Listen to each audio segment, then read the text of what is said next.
औज़ु बिल्लाहि मिनश शैतानिर रजीम बिस्मिल्लाहिर रहमानिर रहीम नहमदु व नुसल्ली अला रसूलिहिल करीम रब्बि इश्रह ली सदरी व यस्सिर ली अमरी वहलुल उक़दतम मिन लिसानी यफ़क़हू क़ौली रब्बि ज़िदनी इल्मन। अस्सलामु अलैकुम। अस्सलामु अलैकुम। आपको मेरी आवाज़ आ रही है?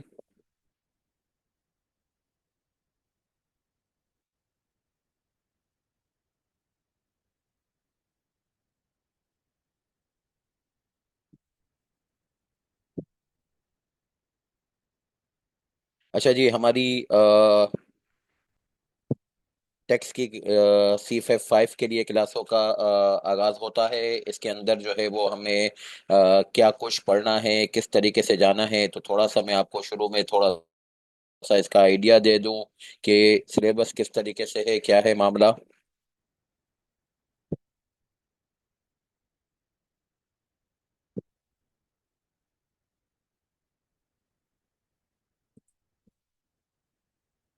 तो जो 100 मार्क्स हैं वो डिवाइडेड हैं 3 सेगमेंट में।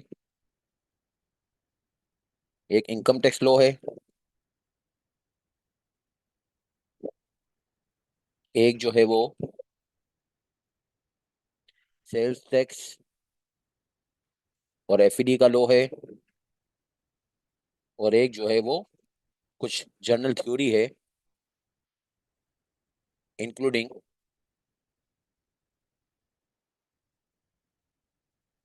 Code of ethics of 2024। आप लोगों को आइडिया होगा कि हम कुछ अनकरीब माजी तक कोड ऑफ एथिक्स जो है वो 2019 का इस्तेमाल करते थे। लास्ट अटेम्प्ट में भी हमने 2019 का कोड इस्तेमाल किया था। अब जो कोड ऑफ एथिक्स है, चाहे जो है वो ऑडिट का पेपर हो, चाहे कॉर्पोरेट लॉ का पेपर हो, चाहे टैक्स का पेपर हो, तो जो कोड ऑफ एथिक्स के जो मुंसलिक प्रोविजन हमें पढ़ने हैं वो कोड ऑफ एथिक्स 2019 के बजाय 2024 से पढ़े जाएंगे। अच्छा, अब इसके अंदर जो है वो वेटेज क्या है, ये 55 से लेकर 70 मार्क्स का है। अच्छा, और ये जो है वो सेल टैक्स और फेडरल एक्साइज का ये 25 से लेकर 35 मार्क का है। अच्छा, और ये जो है वो 5 to 10 मार्क्स का है। चाहिए तो 2025 की स्कीम के अंदर जो नुमाया खदो खाल हैं, यानी उसके अंदर जो है वो टैक्स के पेपर में जो चेंजेस की गई वो लॉ में जो चेंज आता है वो अपनी जगह पे, मगर स्कीम की वजह से दो बस चेंजेस आई है, वो भी कोई ऐसी जो है वो शर्बा और जो है वो कोई खौफनाक किस्म की नहीं है, मामूली सी है।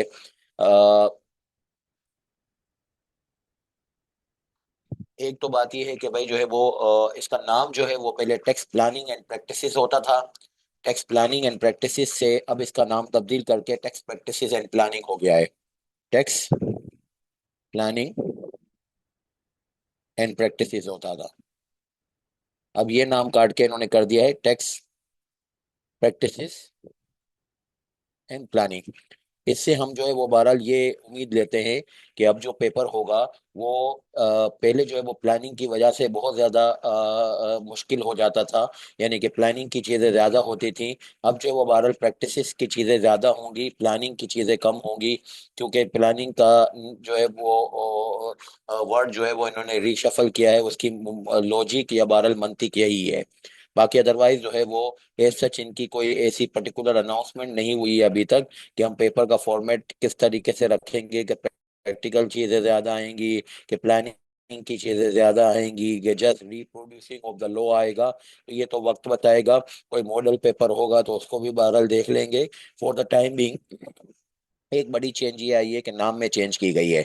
अच्छा, दूसरी बात ये है कि दूसरी जो चीज़ें चेंज की गई है, दूसरी उसमें ये चेंज की गई है कि इनकम टैक्स का लॉ जो है वो 50 to 60 होता था। अब ये काट के इन्होंने जो है वो कह दिया ये 55 to 70 होगा, यानी इनकम टैक्स का वेटेज बढ़ा दिया। और जो है बाजार बात है, ये इनकम टैक्स का वेटेज बढ़ाया तो कहीं ना कहीं से इसको बोरो करना है। तो वो सेल टैक्स का फेडरल एक्साइज का एरिया होता था 30 से 45 नंबर का, अब इसको इन्होंने 25 से 35 कर दिया। यानी इनडायरेक्ट टैक्स का पोर्शन कम कर दिया और जो है वो डायरेक्ट टैक्स का पोर्शन बढ़ा दिया। बाकी थ्योरी का एरिया बहरहाल अपनी जगह पे रहा। तो ये तीन जो है वो सेगमेंट के साथ हमारे सिलेबस को पढ़ा जाए। और इसके अंदर जो है वो आपको कौन सा वाला फाइनेंस एक्ट फॉलो करना है? ये फाइनेंस एक्ट होगा आपका 2025। यानी कि इसको कहा जाता है टैक्स ईयर 2026 के लिए। अभी आप लोगों ने गुज़िश्ता दिनों में रिटर्न फाइल किया होगा। सितंबर में भी रिटर्न फाइल होता है, दिसंबर में भी फाइल होता है। तो जिनके रिटर्न सितंबर में और दिसंबर में फाइल हुए हैं, वो फाइनेंस एक्ट 2024 के तनाजुर में फाइल हुए हैं। और उसके लिए आप लोगों ने जो है वो टैक्स ईयर 2025 का टाइटल किया था। मगर अब जो हम पढ़ाई करेंगे क्लास में, वो फाइनेंस एक्ट 2025 कहलाएगा, जिसको हम यूज़ करेंगे। और ये टैक्स ईयर 2026 के लिए सारी कार्रवाई होगी। तो जो मैं पढ़ा रहा हूँ उसमें कोई ऐसी चीज बताई जिसको आपने प्रैक्टिकली जो है वो कोई रिटर्न वगैरह की फाइलिंग में देखा होगा, तो आप उसके ऊपर मोहतात रहिएगा। There will be some changes, बल्कि बहुत ज्यादा चेंजेस हैं लास्ट ईयर के फाइनेंस एक्ट में, और इस साल के जो फाइनेंस एक्ट है उसमें बहुत ज्यादा चेंजेस हैं। और उन चेंजेस की वजह से बहरहाल जो है वो आपको काफी जो है वो चीजों में डिफरेंट व्यू पॉइंट मिलेगा देन जो आपने रिटर्न के अंदर जो है वो फाइल किया हुआ होगा।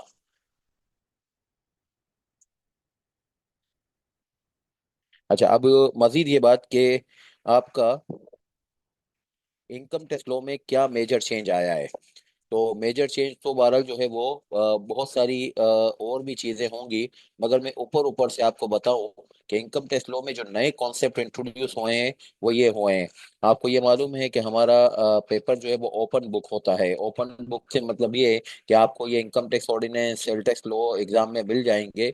और इसके ऊपर जो है वो फिर आप इनको जो है वो बहरहाल इस्तेमाल करके अपने आंसर को मुरतब कर सकते हैं। तो आपको जो है वो किताब की एक्सेस होगी, उसकी एक्सेस की जो है वो बढ़तरी या फायदा उसी वक्त आपको हो सकेगा अगर आप जो है वो बहरहाल किताब के ऊपर जो है वो वर्क गर्दानी कर चुके होंगे ड्यूरिंग अपनी स्टडीज। तो अगर आपकी किताब के ऊपर एक्सेस होगी और इसके साथ वर्क गर्दानी स्ट्रॉन्ग होगी, तो फिर आपको जो है वो इंशाल्लाह जो है वो पेपर के अंदर जो है वो किताब से ज्यादा मुश्किल नहीं होगा। तो जो बड़ी बड़ी मेजर चेंजेस आई हैं, यानी नई कॉन्सेप्ट्स इंट्रोड्यूस हुए हैं, उसको मैं अगर आपको बताना चाहूँ कि वो क्या है। मजीद ये बात कि आप इसके ऊपर जो है वो जब इंशाल्लाह पढ़ाई कर रहे होंगे तो हमारे नोट्स जो आपको शेयर होते हैं उसमें भी हाईलाइटेड होता है कि ये नई चीज आई है, ये पहले ये था वगैरह। मगर ये कि जो नए कॉन्सेप्ट आए हैं, बड़े बड़े चेंजेस को मैं डिस्कस नहीं कर रहा। नई नई जो चीजें आई हैं, लॉ में इंट्रोड्यूस हुई हैं, वो मैं आपको बताने जा रहा हूँ। एक है सेक्शन 6A। सेक्शन 6A में जो है वो ये नया वाला इंट्रोड्यूस हुआ है, जो भी रेड फॉन्ट्स के साथ है उसका मतलब है कि लॉ में नया सेक्शन इंट्रोड्यूस हुआ है। सेक्शन 6A में ये लिखा हुआ है कि अगर आप जो है वो अपनी ऑनलाइन सेल करते हो, चाहे गुड्स की सेल करो चाहे सर्विसेज की सेल करो, फूड पांडा है या फिर एक फूड के वेबसाइट के थ्रू जो है वो लोग जो है वो अपने फूड आइटम को सेल करते हैं। इसके अलावा दराज ऑनलाइन के साथ थ्रू जो है वो सेल करते हैं, अमेजोन के थ्रू सेल करते हैं। There are various electronic platform जिसके थ्रू आप जो है वो अपने गुड्स को सेल करते हैं। तो सेक्शन 6A में ये कहा गया है कि जो ऑनलाइन जो है वो आप सेल करते हो, उसमें ये होगा कि जो ऑनलाइन प्लेटफॉर्म है उसके ऊपर जो है वो ये जिम्मेदारी आयद की जाती है कि वो आपको जब तक अपने प्लेटफॉर्म के ऊपर अपनी प्रोडक्ट को डिस्प्ले करने की इजाज़त ना दे, जब तक आप एफबीआर के पास रजिस्टर्ड बंदे हो।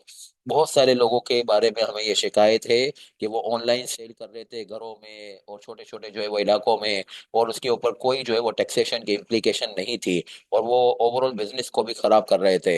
एक जूता जो है वो बहरहाल हमने कोई इंग्लिश बूट हाउस से या बहरहाल बाटा से खरीदा, और वही जूता जूता जो है वो किसी घर में बन के आ रहा होगा ऑनलाइन, वो उसमें जमीन आसमान का जो है वो बहरहाल रेट में फर्क होता था। और ऑनलाइन जो है वो सेल बढ़ती जा रही थी और दुकानों की सेल घटती जा रही थी। और नतीजतन जो है वो ओवरऑल बिजनेस के अंदर भी इम्पैक्ट आ रहा था। और मजीद ये ऑनलाइन वाले कोई टैक्स नहीं दे रहे थे, तो इन्होंने एक नया तरकीब निकाला कि जब ऑनलाइन वाले जो है वो अपनी प्रोडक्ट को जो है वो किसी वेबसाइट वगैरह के ऊपर डिस्प्ले के लिए डालेंगे, तो उस वेबसाइट वाले की जिम्मेदारी है कि वो उसको एफबीआर में रजिस्टर्ड होगा वो वेंडर, तो ही उसको अपनी वेबसाइट के ऊपर डिस्प्ले के लिए इजाजत देंगे। अमेजोन गुड्स जो है वो सेल होते हैं वेबसाइट वगैरह के थ्रू, ऑनलाइन प्लेटफॉर्म के थ्रू, ई कॉमर्स के थ्रू। तो उस सूरत हाल में इसकी पेमेंट दो तरीकों से आती है। या तो ये होगा कि भाई कोरियर जो है वो डिस्पैच के लिए इस्तेमाल होगा, या फिर ये होगा कि जो है वो इलेक्ट्रॉनिक पेमेंट आ जाती है बैंक में। अगर इलेक्ट्रॉनिक पेमेंट बैंक में आ जाती है या फिर एक पेमेंट गेटवे के थ्रू आ जाती है, तो वो जो पेमेंट गेटवे या इलेक्ट्रॉनिक प्लेटफॉर्म है वो 1% का टैक्स डिडक्ट करके वेंडर को पे कर देता है। यानी लाख रुपए की चीज बिकी थी तो वो 99,000 वेंडर को दे देता है और कहता है 1% मैंने आपका टैक्स काट दिया। और अगर सूरत ये हो कि ये बैंक के थ्रू पेमेंट ना आए, पेमेंट गेट के थ्रू ना आए, बल्कि कोरियर के थ्रू आए, यानी कोरियर, और फिर जो है वो बेसिकली जो है वो वेंडर मुहैया और करेगी और फिर वेंडर वाले कर दे देंगे। यानी लाख रुपए की चीज थी तो 98,000 देंगे और 2% जो है वो बारह जो है वो डिडक्ट करके जमा करा देंगे। और ये जो है वो कहलाता है एफटीआर का टैक्स। एफटीआर का टैक्स ऐसा टैक्स होता है, सेक्शन 4 में कहा गया है कि जिसमें ना इनकम की कोई कंप्यूटेशन करनी है, ना एक्सपेंस का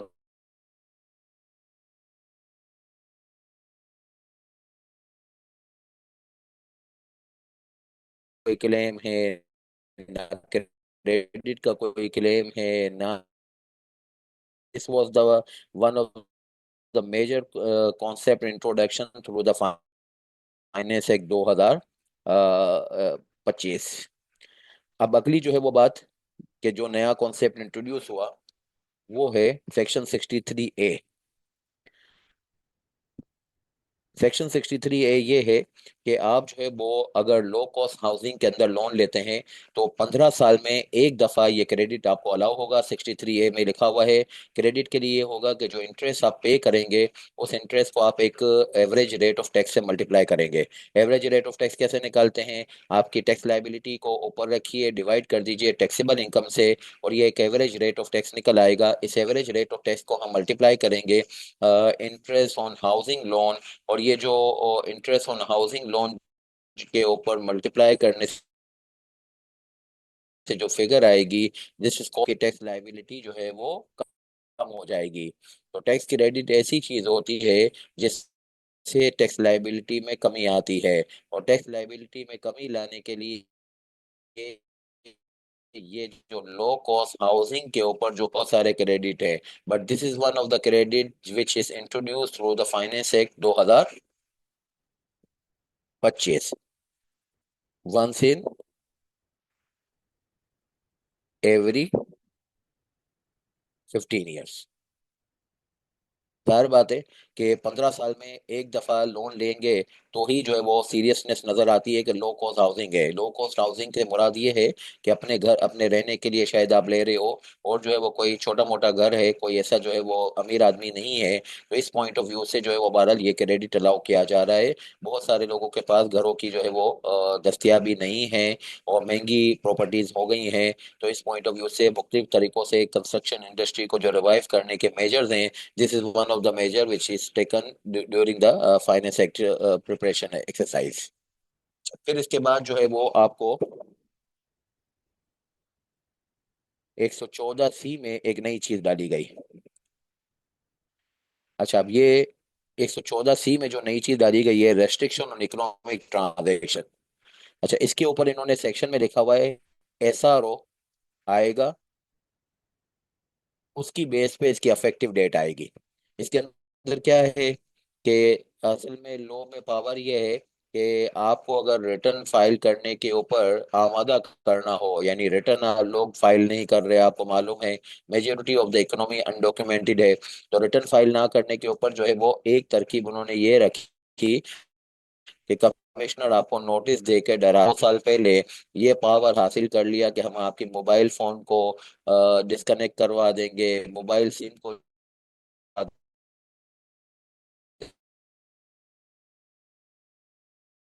देंगे, आपकी जो है वो इलेक्ट्रिसिटी होगी, सिम जो है वो ब्लॉक हो जाती थी, नई सिम ले लेते थे।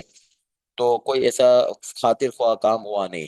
तो अब इस बजट में इन्होंने जो है वो एक नया पावर हासिल कर लिया कि एक एसआरओ के थ्रू हम इस सेक्शन को अफेक्टिव कर देंगे, जो कि कनेक्ट हो रहा है 15 स्केड्यूल से। इसके अंदर ये कहा गया है कि अगर आप रिटर्न फाइल नहीं करते, उस सूरत हाल में हम आपको जो है वो जो है वो इकोनॉमिक ट्रांजैक्शन से रोकेंगे। भाई इकोनॉमिक ट्रांजैक्शन से क्या मतलब रोकेंगे? अगर जो है वो 100 मिलियन से जायद की आप प्रॉपर्टी खरीद रहे हो, वहां पे नहीं खरीदने देंगे। और जो है वो अगर आप कोई जो है वो व्हीकल 7 मिलियन से जायद खरीदने जा रहे हो, वो नहीं खरीदने देंगे। अगर कोई जो है वो बैंकिंग ट्रांजैक्शन करते हो, यानी कि जो है वो बैंक से 50 मिलियन से जायद की अगर आप स्टॉक एक्सचेंज में या बाहर जो है वो म्यूचुअल फंड में इन्वेस्ट करने जाओगे, तो वो म्यूचुअल फंड आपके साथ काम करने से इनकार कर देंगे। तो मैन्युफैक्चरर आपकी गाड़ी को बुक नहीं करेगा, इंपोर्टर आपकी गाड़ी को बुक नहीं करेगा, बिल्डर और जो है वो डेवलपर्स जो है वो आपकी प्रॉपर्टी की बुकिंग नहीं लेंगे। और आपकी जो है वो स्टॉक एक्सचेंज के अंदर, मर्केंटाइल एक्सचेंज के अंदर और जो है वो म्यूचुअल फंड के अंदर जो है पेशरफ के ऊपर जो है वो 50 मिलियन से जायद की आमद के ऊपर जो है वो रोक टोक की जाएगी। तो इन चीजों के ऊपर जो है वो रोकने को क्या कहा जाता है? कहा जाता है रेस्ट्रिक्शन ऑन इकोनॉमिक ट्रांजेक्शन्स। और ये 15 स्केड्यूल में ये सारी लिमिट्स लिखी हुई है जो मैंने बताई हैं। ये उन लोगों के साथ बर्ताव किया जाएगा जो नॉन फाइलर है, और इस नॉन फाइलर को इस सेक्शन के अंदर इन एलिजिबल पर्सन कहा गया है। मगर ये अच्छा हुआ बहरहाल कि इसके ऊपर अभी तक जो है वो पेशरफ्त हो नहीं रही। उसकी वजह यह है कि इसका एसआरओ रिलेवेंट, तो हम कहेंगे एक्टिवेशन एसआरओ अभी आना रहता है। आपको आइडिया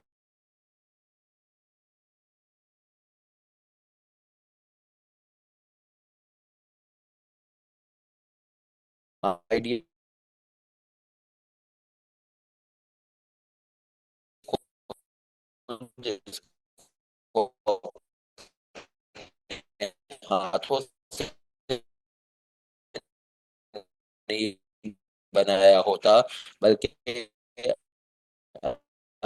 उसको रेगुलेटर के हवाले कर दिया जाता है कि आप इसको अपनी नहीं खेलें, और एक डेलीगेटेड लेजिस्लेशन होता है। तो एसआरओ किसी सेक्शन के अंदर जो है वो बेसिकली रो, यानी एक डेलीगेटेड लेजिस्लेशन का जो है वो इंतजार है। जब ये आएगा फिर ये अप्लीकेबल होगा। फॉर द टाइमिंग तो बस खाली डराने के लिए इन्होंने ये सेक्शन रखा हुआ है। अच्छा, फिर इसके बाद 126A जो है वो उन्होंने ओमिट कर दिया। ये बहुत अच्छा जो है वो ओमिट कर दिया। इसको कहते हैं pecuniary jurisdiction of appellate authorities.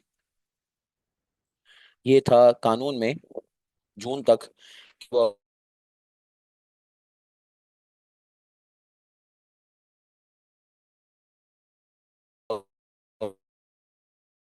अगर आप कमिश्नर अपील के पास अपील के आपने कमिश्नर अपील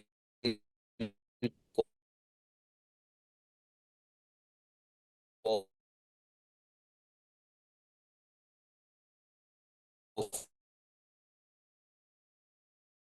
फर्स्ट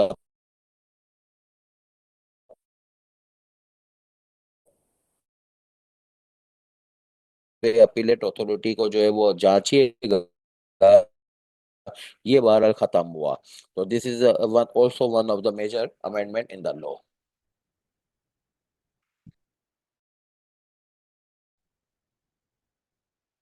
अच्छा, फिर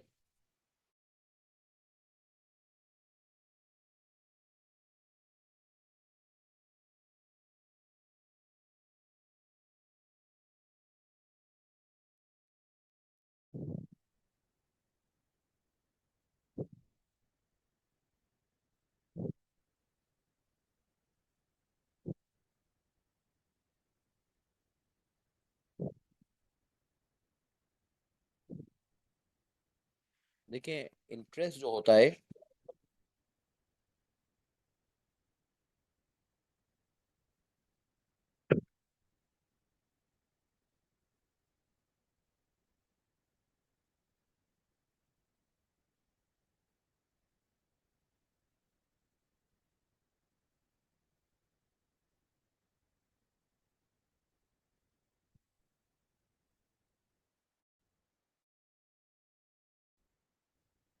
देखिए इंटरेस्ट जो है वो अगर जो है वो हमें मिलता है डेट सिक्योरिटीज के ऊपर, तो उसके ऊपर जो है वो 15% का टैक्स डिडक्ट होता है। और जो है वो बहरहाल उसके ऊपर फिर ये तरतीब जो है वो लॉ में लिखी हुई है कि कहाँ पे ये एनटीआर होता है, कहाँ पे एफटीआर होता है।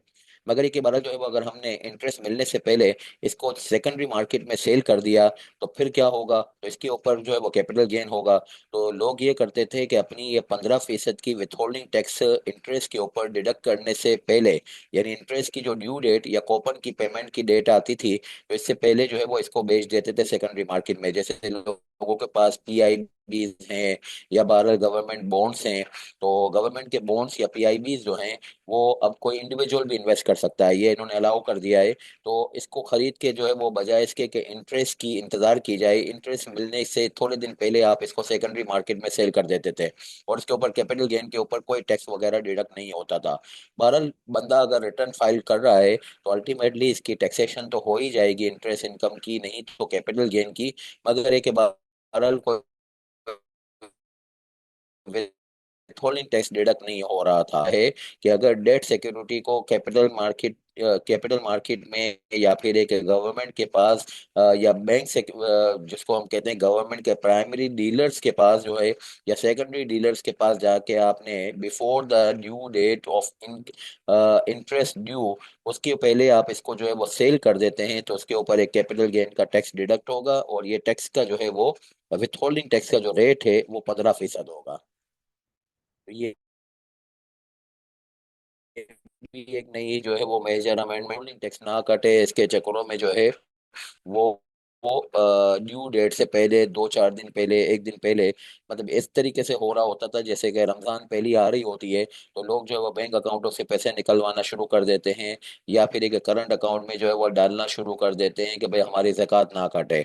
तो वो ज़कात ना कटने के ऊपर में जो चेमगोयां और जो हलचल मच थी, कि बजाय इसकी कि हम जो है वो इंटरेस्ट के ऊपर विथहोल्डिंग टैक्स काटें, क्यों ना इसको इनकेश करवा लें सेकेंडरी मार्केट में सेल करके। तो वो बहरहाल अब जो है वो प्लानिंग वगैरह का मैटर खत्म हुआ, इसके ऊपर 15% का ये टैक्स जो है वो डिडक्ट होगा। अच्छा, अब अगली बात, ये सेक्टर के ऑनलाइन मार्केट प्लेस के थ्रू अपनी गुड्स को सेल कर रहे हैं। तो अभी मैंने आपको बताया कि 6A के अंदर जो है वो टैक्सेशन आपका होता है, जो 1 या 2% के विथहोल्डिंग टैक्स डिडक्ट होने के ऊपर फुल एंड फाइनल टैक्स हो जाता है।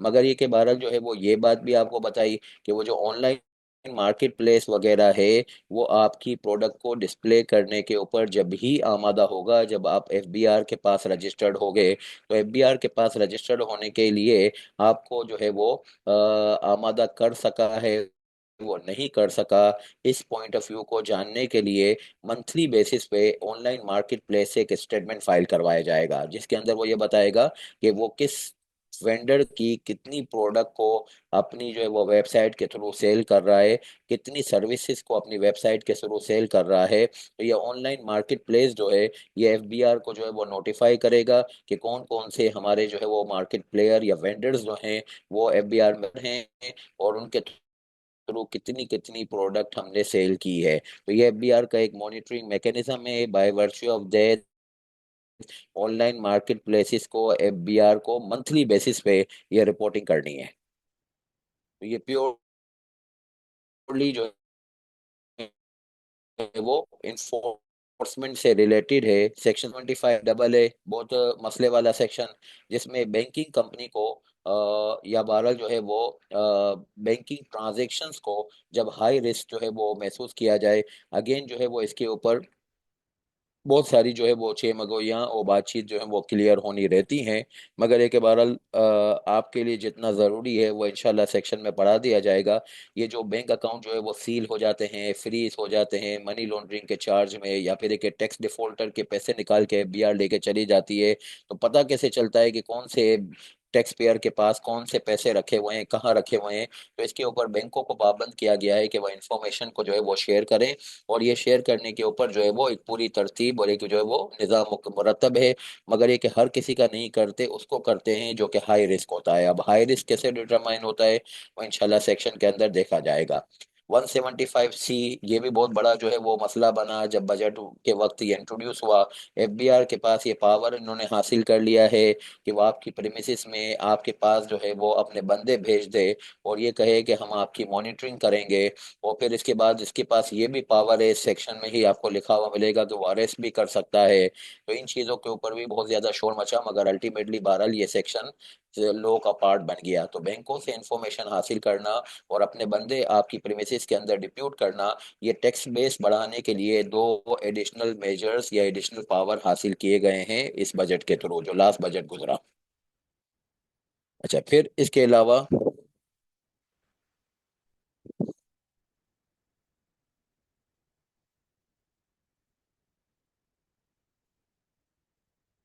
इनकम टैक्स लॉ में जैसे ही लॉ खत्म होता है यानी 242 सेक्शन में, तो इसके बाद जो है वो इसमें 15 शेड्यूल हैं।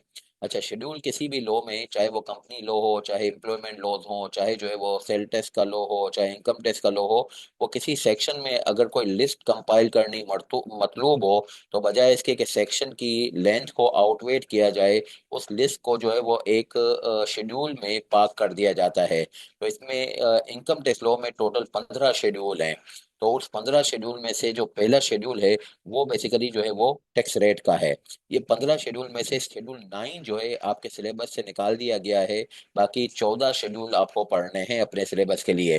तो जो शेड्यूल 1 है वो टैक्स रेट का जो है शेड्यूल है, और इसका बहुत ज़्यादा हमारी क्लास में इस्तेमाल होता है। आपको एक रेट शीट भी इंशाल्लाह देंगे, तो उसके अंदर से बहरहाल जो है वो हम काम अपना चला लेते हैं। बाकी अदरवाइज जो है वो फर्स्ट शेड्यूल जो है is the compilation of all the tax rates. अच्छा, अब इसके अंदर जो है वो डिवीजन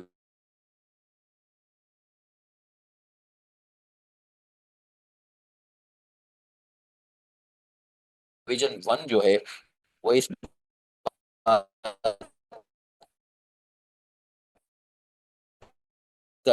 जो है, इसके अलावा जो है वो सुपर टैक्स है। फिर इसके अलावा हाई अर्निंग्स का एक टैक्स है। फिर इसके अलावा जो है वो डिविडेंड का टैक्सेशन जो है वो, इनकमों के टैक्सेशन जो है वो इसके अंदर हैं। और जो है वो इसमें ये भी है जो मैंने अभी आपको बताया कि 4A, ये है पार्ट 1 फर्स्ट शेड्यूल के अंदर डिवीजन 4A, जिसमें ये कहा गया है कि ये डिजिटल ट्रांजैक्शन की टैक्सेशन कैसे होगी। उसके ऊपर मैंने आपको बताया कि 2% और 1% का जो रेट है वो इधर से ही मैंने आपको बताया। वो सेक्शन में नहीं लिखा हुआ, सेक्शन में कभी भी टैक्स क्रेडिट ये नहीं लिखते, लेकिन ये हमेशा फर्स्ट शेड्यूल में है। तो सेक्शन में डिवीजन का रहेगा। तो किसी फ्लेक्सिबिलिटी के लिए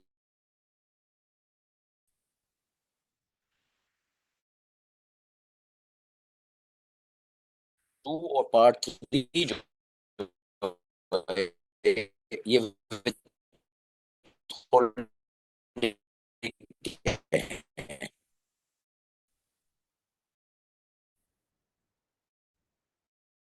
वो टैक्स डिडक्ट कर लिया जाए।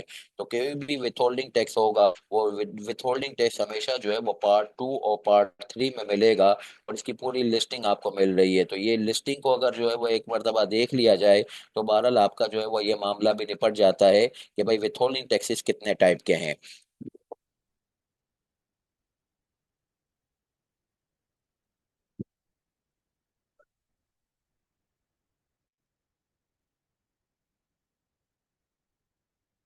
जी इरफान, में कुछ देखता हूँ वॉइस की बात, 1 मिनट। अब देखिएगा इंशाल्लाह कुछ सही हो जाएगा।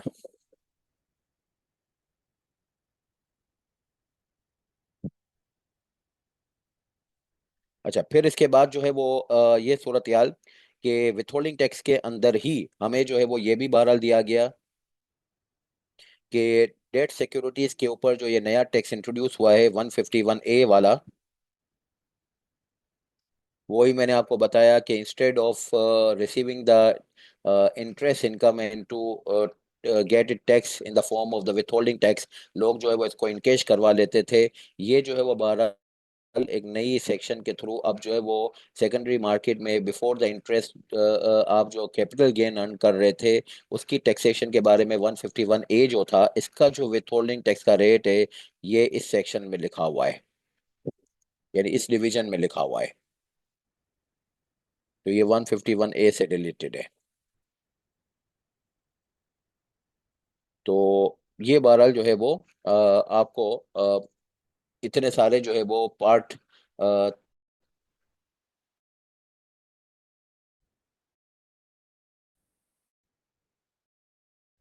डिवीजन पार्ट, जो मुख्तलिफ division with holding taxes deduct हो रहे हैं। अच्छा, अब इसके अलावा पार्ट 4 है, वो भी विथ होल्डिंग टैक्स है, मगर ये विथ होल्डिंग टैक्स जो है वो बेसिकली जो है वो वाला विथ होल्डिंग टैक्स होता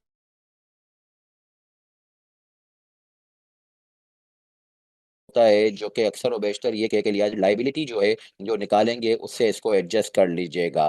तो ये भी एक विथहोल्डिंग टैक्स का ही मैकेनिज्म है। अगर मैं बात को समअप करना चाहूँ, समेटना चाहूँ, तो ऐसे हुआ कि फर्स्ट शेड्यूल जो है वो एक कंपेंडियम है टैक्स रेट्स का, जिसके अंदर जो है वो पार्ट 1 जो है वो टैक्सेबिलिटी के रेट्स हैं, पार्ट 2, पार्ट 3, पार्ट 4 जो है वो विथहोल्डिंग टैक्स के जो है वो मैकेनिज्म्स हैं, पार्ट 2, पार्ट 3 जो है वो विथहोल्डिंग टैक्सेस के वो मैकेनिज्म है जिसमें अक्सर और बेशतर फाइनल टैक्स वाली कहानियां मिलेंगी। पार्ट 4 में ऐसे विथहोल्डिंग टैक्सेस मिलेंगे साल आखिर में आप अपनी लाइफ नेट पे कर दीजिएगा, या एडवांस टैक्स ज्यादा ले लिया गया हो तो फिर आप रिफंड क्लेम कर लीजिएगा।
पर है कि आपको इकोनॉमिक ट्रांजैक्शंस की रेस्ट्रिक्शंस कौन कौन सी लगी हैं और उनके कौन कौन से जो है वो अमाउंट्स हैं।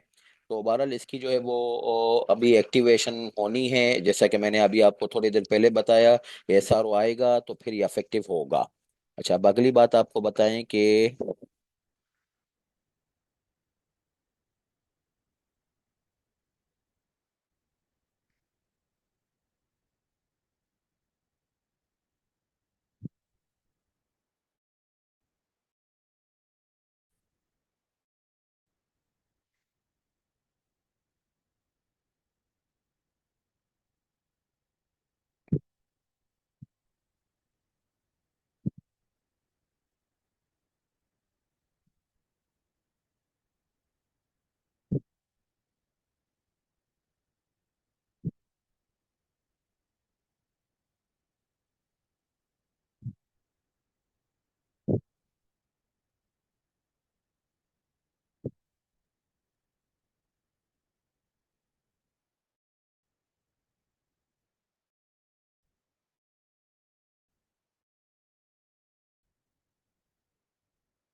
अ,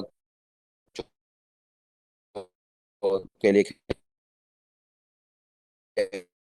इतना मान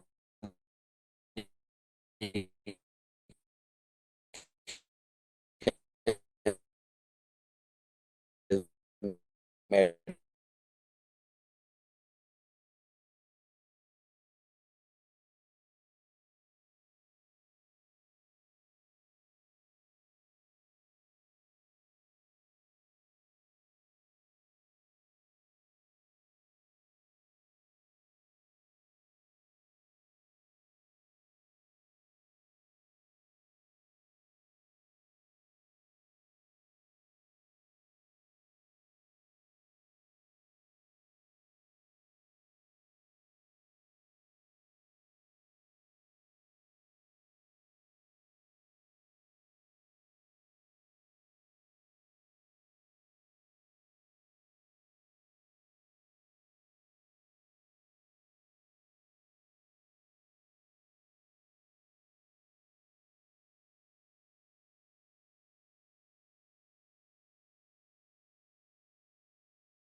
अच्छा जी, मैं आपको ये अर्ज कर रहा था जी, कल थोड़ी वो डिस्कनेक्ट हो गया था, सिग्नल जी ड्रॉप हो गए थे, तो बहरहाल फिर से मुझे कनेक्ट होना पड़ा। तो आवाज़ का भी आपको मसला हो रहा था, अब अल्लाह करे कुछ सही हो जाए मामला। मेरे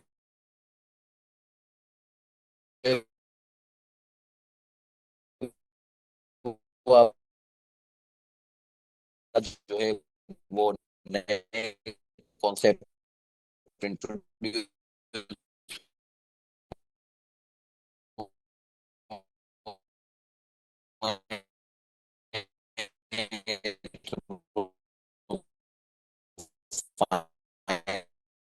इनकम टैक्स रूल्स हैं जो कि जो है वो 232 रूल्स हैं। इनकम टैक्स रूल्स में लॉ ने यानी सिलेबस ने हमें ये कहा है कि आप जो है वो इनकम टैक्स ऑर्डिनेंस से लिंक करके पढ़िएगा। इनकम टैक्स ऑर्डिनेंस हमें कहता है what to do, income tax rules हमें ये बताते हैं how to do. Income tax ordinance जैसे मिसाल के तौर पे सेक्शन 114 में ये कहता है कि इनकम टैक्स का रिटर्न जो है वो फाइल कीजिए। इनकम टैक्स रूल्स ये बताते हैं कि आपको इनकम टैक्स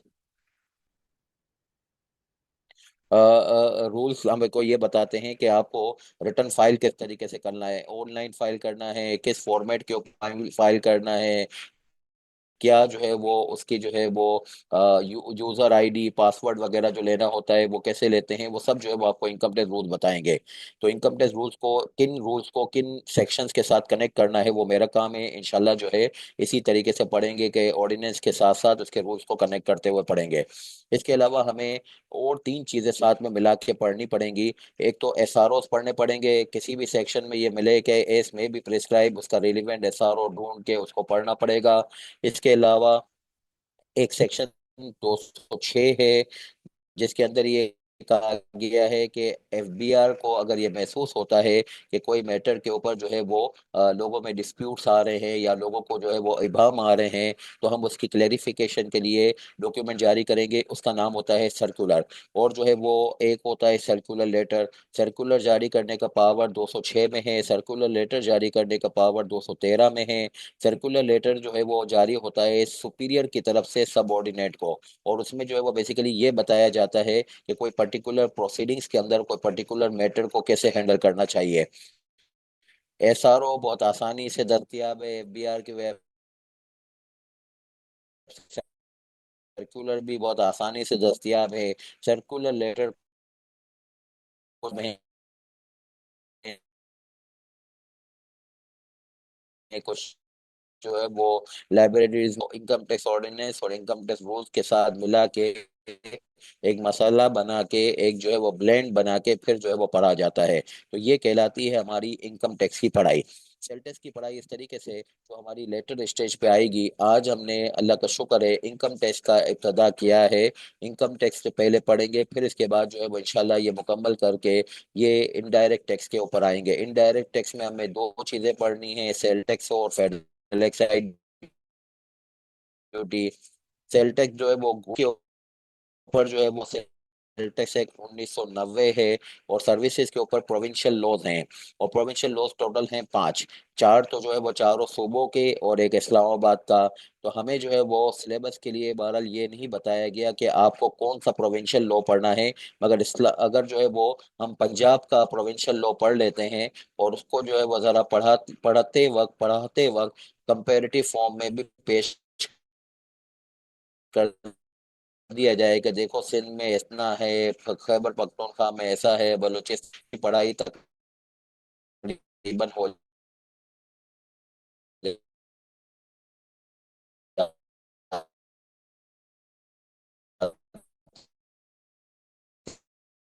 है।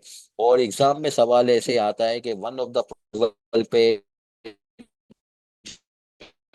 कानून है चारों सूबों के, उनके नाम को उन्होंने जो है वो एफबीआर के हवाले ही किया हुआ है। तो एफबीआर ने कोई कानून बनाने से गुरेज किया है, और प्रोविंशियल इस्लामाबाद का जो कानून है उसके अंदर बस दो लाइनों दो पेजेस के अंदर मुख्तसर सी बात करके उन्होंने बात खत्म कर दी है कि भाई फेडरल का जो सेल्टेक्स एक्ट 1990 है उसकी ये प्रोविजन को ऐसे इस्तेमाल कर लीजिएगा, वैसे इस्तेमाल कर लीजिएगा, वो कहानी खत्म कर दी है।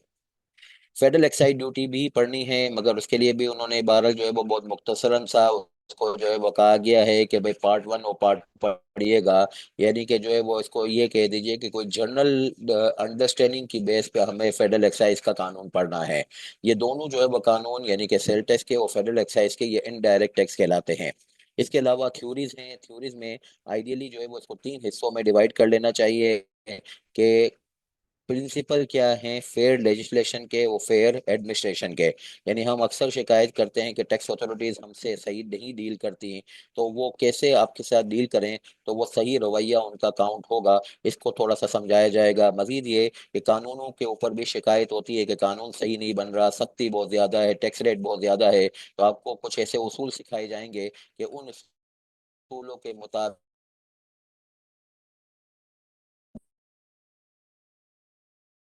अगर कानून ना हो तो कहा जाता है कि फेयर टैक्स प्रैक्टिशनर्स के लिए क्या एथिक्स हैं, इसके लिए हमें कोड ऑफ एथिक्स 2024 अनलाइक पिछले अटेम्प्ट एथिक्स को पढ़ा जाए है।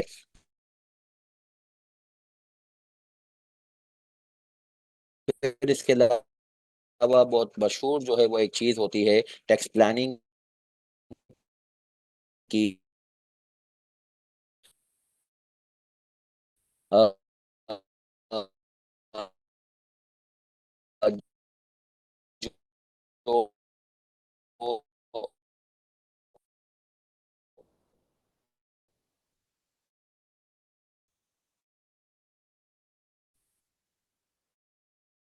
तो उस लाइन को थोड़ा समझाना, और फिर किसी प्रोविजन के अंदर इवेजन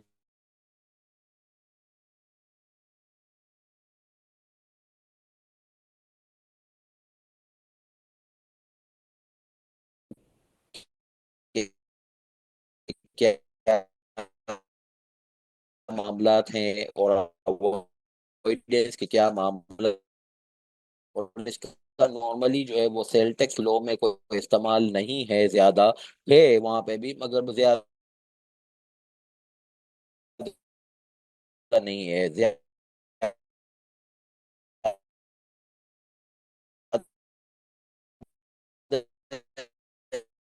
इसका इस्तेमाल जो है वो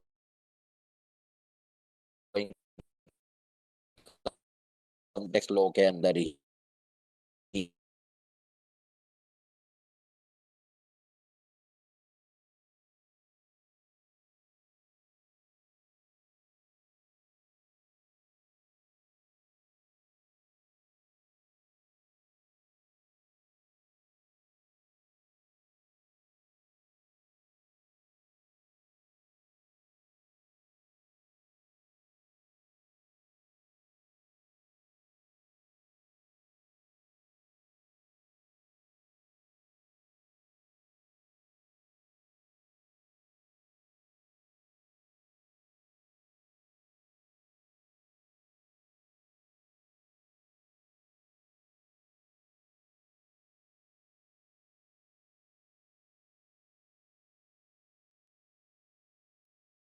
अच्छा, अब अगली बात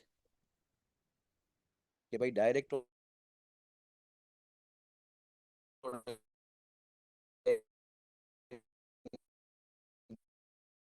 डायरेक्ट टैक्स में क्या फर्क होता है? डायरेक्ट टैक्स और इनडायरेक्ट टैक्स आप लोगों को तो बहुत आसान टैक्स में ये होता है कि एक्सपेंस जो है वो एक आदमी उठाता है और पेमेंट जो है वो कोई और करता है। जैसे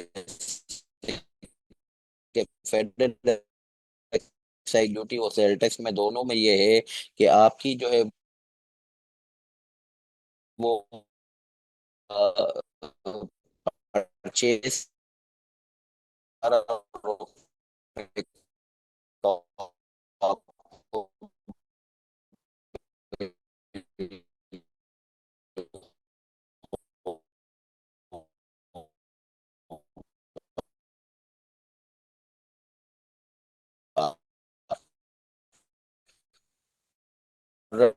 रहा है नेस्ले, मगर ये कि बर्डन उठा रहा है उसका बायर।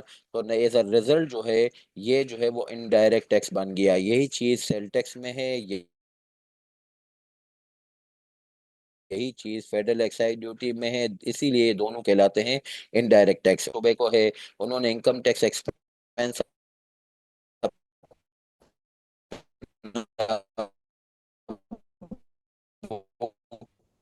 किया और इनकम टैक्स पेबल अपनी किताबों में बुक कर दी।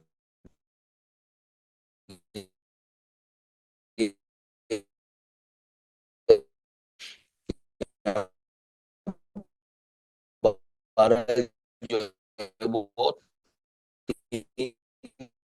जो है वो प्रोविजंस हैं। एक तो ऐसा है एसआरओ। तो एसआरओ जो है वो बेसिकली पार्लियामेंट की तरफ से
delegated legislation in the sense के this is the document of everything within the as may be provided.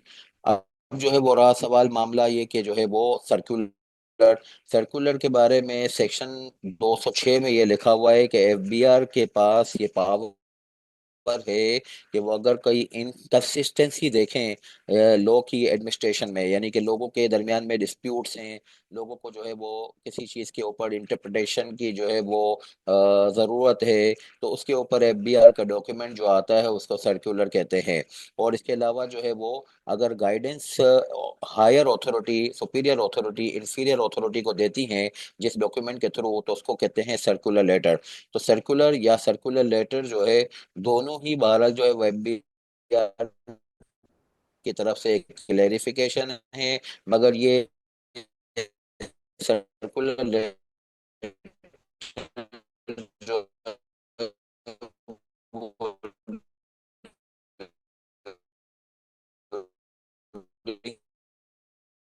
Guide किया जा सकता है, किया जा सकता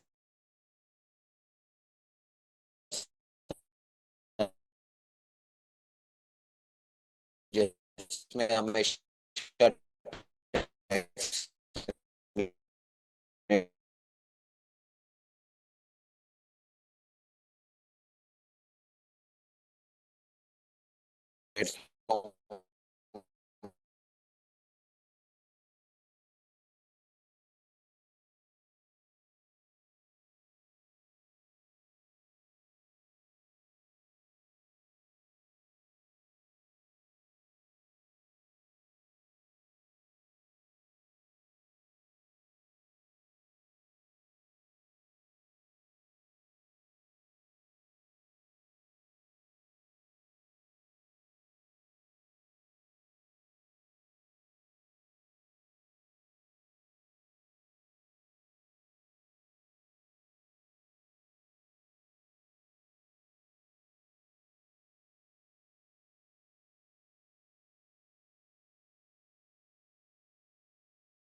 फोर जो है वो स्पेशलाइज्ड टैक्सेशन है इंश्योरेंस कंपनियों का। इसी तरीके से जो है वो ऑयल और जो है वो मिनरल्स को एक्सप्लोर करने वाले जो लोग हैं उनके लिए जो है वो बहरहाल आपको जो है वो मिलेगा फिफ्थ शेड्यूल। और इसके अलावा आपको बैंक के लिए मिलेगा सेवन शेड्यूल। तो ये कहलाते हैं स्पेशलाइज शेड्यूल जो है वो टैक्सेशन। इसके अलावा आप अगर अपने रिटायरमेंट फंड्स को इंट्रोड्यूस करते हो अपने एम्प्लॉयज के लिए तो उसको मुस्तनद करवा लीजिएगा, उसको अप्रूव करवा लीजिएगा। वरना रिटायरमेंट फंड के अंदर आपका कंट्रीब्यूशन अलाउबल एक्सपेंस नहीं माना जाएगा। तो उसको रिकॉग्नाइज और अप्रूव कैसे कि आप अपने रिटायरमेंट फंड को अप्रूव करवाते हैं। अ,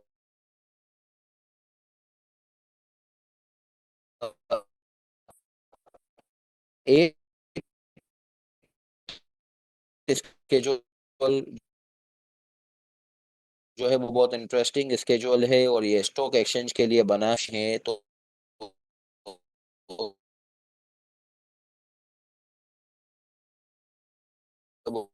के कैपिटल गेन की जो की पेमेंट है वो गवर्नमेंट को पे करते हैं, वो आपसे लेते हैं आपके ब्रोकर को इन्वॉल्व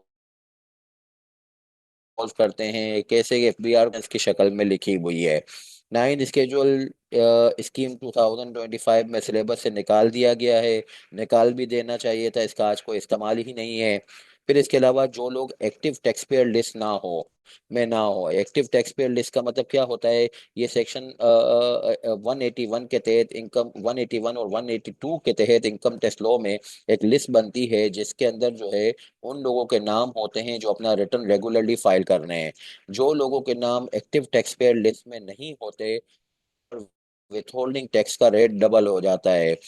अगर आप जो है वो किसी कंपनी के शेयर होल्डर हैं, कंपनी अगर आपको डिविडेंड देती है लाख रुपए का, तो उसके ऊपर 15% टैक्स काट के आपको 15,000 रुपये काट के 85,000 रुपये का डिविडेंड देगी।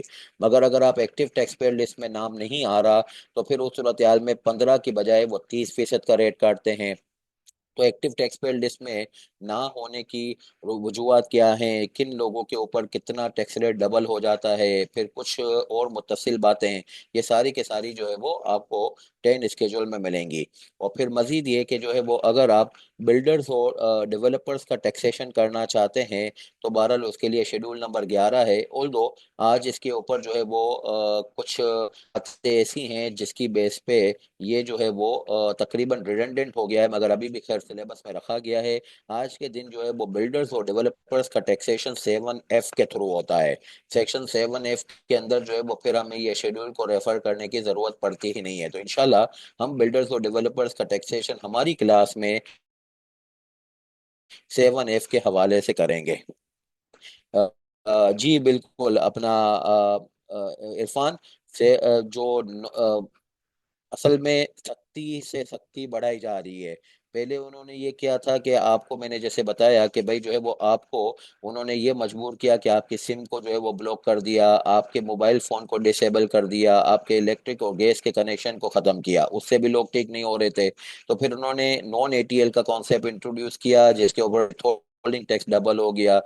उसके ऊपर भी लोग बाज नहीं आ रहे। तो फिर अब इन्होंने इस बजट के अंदर ये इकोनॉमिक ट्रांजैक्शन की रेस्ट्रिक्शन लगा दी कि आपका नान नफका ही बंद कर दिया जाए, आपका कारोबार ही बंद कर दिया जाए। फिर तो अब इसके ओवर जो है वो 15 स्केड्यूल भी लॉ में इंट्रोड्यूस हो गया। अच्छा, फिर इसके अलावा अगर आप बाहर से कोई चीज इंपोर्ट करते हो तो जो आइटम आपने इंपोर्ट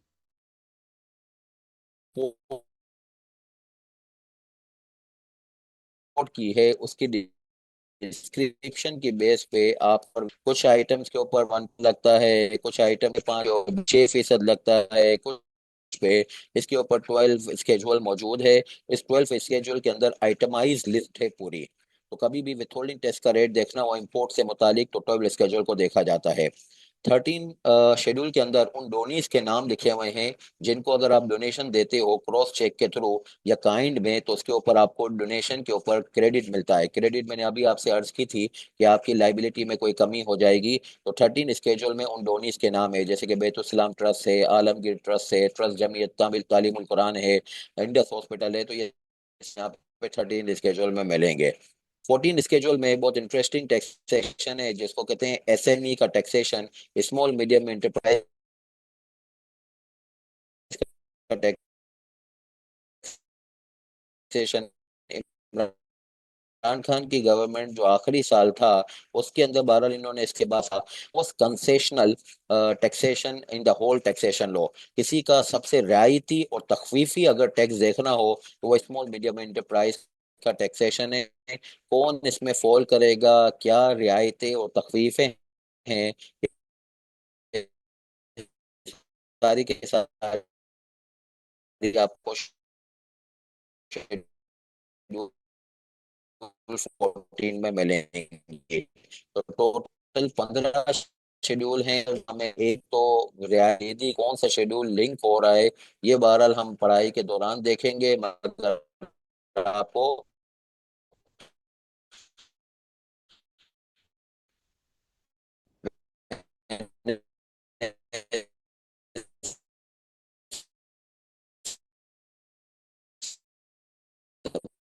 मज़ानी जिंदगी में भी और एग्जाम में, क्योंकि बहरहाल इनकम टैक्स लॉ जो है वो टैक्स वसूल करने का कानून है। अगर इसमें कोई एग्जेम्पशन और कंसेशन मिल जाए तो ये तो ईच का समा हो जाता है कि यार मेरे जो है वो टैक्स के माफी हो गई या रियायत हो गई। एग्जेम्पशन का मतलब ये होता है कि लाइबिलिटी की माफी, और जो है वो कंसेशन का मतलब ये होता है कि लाइबिलिटी की माफी तो नहीं है मगर हम रेट को थोड़ा कम कर देंगे, या फिर एक लाइबिलिटी में कोई कट दे देंगे, या फिर एक कोई जो है वो लाइबिलिटी कंप्यूट करने के मुतालिक जो सख्तियां वो कानून है उसमें कुछ रियायत दे देंगे जिसका नाम है एग्जेम्पशन फ्रॉम स्पेसिफिक प्रोविजन। इन तीनों को बोलते हैं कंसेशन। अच्छा, आइडियली जो है ये एग्जेम्पशन और कंसेशन का जो टॉपिक है वो हमें पढ़ना चाहिए सेकंड स्केड्यूल के हवाले से। मगर इसकी पूरी होलिक पिक्चर ये बनती है कि आपको अगर किसी की एग्जेम्पशन ढूंढनी हो तो 41 से 51 के दरमियान देखिएगा या 102 में देखिएगा। इसको कहते हैं ऑर्डिनेंस की एग्जेम्पशंस। और एक है part 1 second schedule. Part 1 second schedule में इतने सारे नाम लिखे हुए हैं, स्टेट बैंक का नाम लिखा हुआ है, अप्रूव्ड रिटायरमेंट फंड के नाम लिखे हुए हैं, तो बहुत सारे जो है वो इदारों के नाम लिखे हुए हैं, बहुत सारे लोगों के नाम लिखे हुए हैं, उनकी इनकम के ऊपर एग्जेम्पशन है। तो आपको कभी एग्जेम्पशन ढूंढनी होगी तो या तो आप ऑर्डिनेंस में इन जगहों पे 41 से 51 के दरमियान या 102 में या फिर एक पार्ट 1 सेकंड स्केड्यूल में देखेंगे। क्यों दो जगहों पे कंपाइल किया है वो भी 2 मिनट में बता देते हैं, मगर ये दो जगहों में से किसी एक जगह पे आप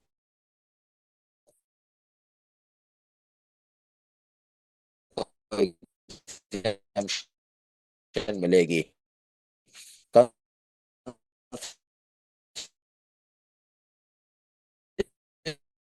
कंसेशन ढूंढनी हो तो सेक्शन 4 सब सेक्शन 3 में कुछ क्रेडिट से कुछ क्रेडिट जो है वो पार्ट था कोई और एग्जाम्पशन फ्रॉम स्पेसिफिक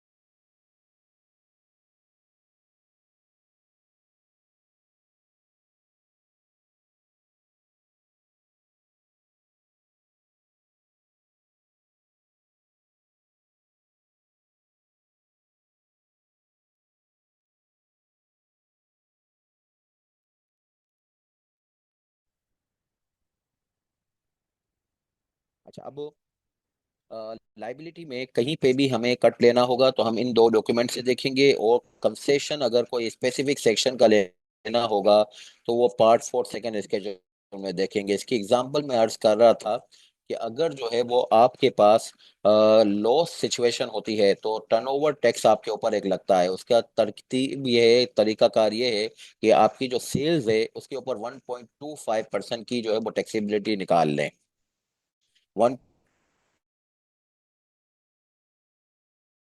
5% जो है वो किसके ऊपर लगाते हैं, क्रीम का सेक नहीं होगा। तो ये कहाँ लिखा हुआ होगा, कोई सेक्शन अप्लाई नहीं हो रहा, तो ये पार्ट 4 सेकंड स्केड्यूल में सारी ऐसी बातें लिखी होती हैं। अच्छा, अभी इसी तरीके से अगर आपकी जो है वो टैक्स लाइबिलिटी निकालनी हो और आप कॉरपोरेट सेक्टर हो, तो आप जो है वो बेसिकली जो है वो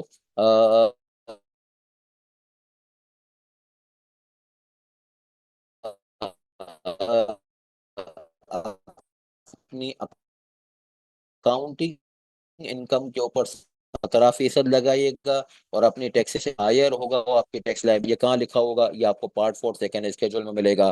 तो पार्ट 4 सेकंड स्केड्यूल जो है वो स्पेसिफिक रियायतें दे रहा होता है मुख्तलिफ लोगों के। आप लोगों में से अक्सर लोग जो है वो मेरे साथ कॉरपोरेट लॉ में भी रहे। तो कॉरपोरेट लॉ में तरकीब ये होती है कि वो एक सेक्शन जो है वो लिखता है, इसके नीचे लिख देता है कि ये सेक्शन किन के ऊपर अप्लाई नहीं होगा।